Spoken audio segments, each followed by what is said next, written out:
ഡൽഹിയിൽ civil service പരിശീലന കേന്ദ്രത്തിന്റെ ബേസ്മെന്റിൽ വെള്ളം കയറി 3 വിദ്യാർത്ഥികൾ മുങ്ങി മരിച്ചു.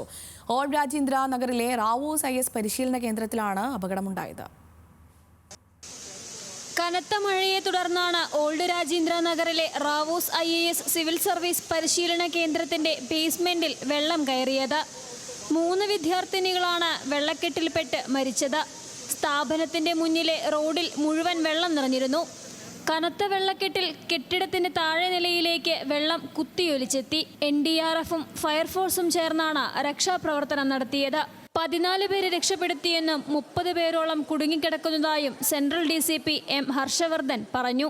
अभी NDRF की जो डाइवर्स की टीम है, टोटल अब तक 3 bodies have been recovered, 2 female bodies and 1 male body.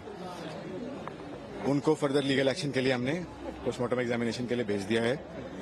यहाँ पे कंटिन्यूसली वाटर को पंप आउट करने की काम जारी है. अभी एक फाइनल राउंड ऑफ सर्च बाकी है. സംഭവത്തെക്കുറിച്ച് അന്വേഷിക്കാൻ മജിസ്ട്രേറ്റിന് നിർദ്ദേശം നൽകിയതായി മന്ത്രി അതിഷി അറിയിച്ചു. മുനിസിപ്പൽ കോർപ്പറേഷൻ ഡ്രെയിനേജ് വൃത്തിയാക്കാത്തതാണ് അപകടത്തിന് കാരണമെന്നും AAP സർക്കാരാണ് വിദ്യാർത്ഥികളുടെ മരണത്തിന് ഉത്തരവാദികളെന്നും ഡൽഹി BJP അധ്യക്ഷൻ വീരേന്ദ്ര സച്ദേവ ആരോപിച്ചു. BJP MPയും മേയർ ഷെല്ലി ഒബ്രോയും സ്ഥലം സന്ദർശിച്ച് സ്ഥിതിഗതികൾ വിലയിരുത്തി.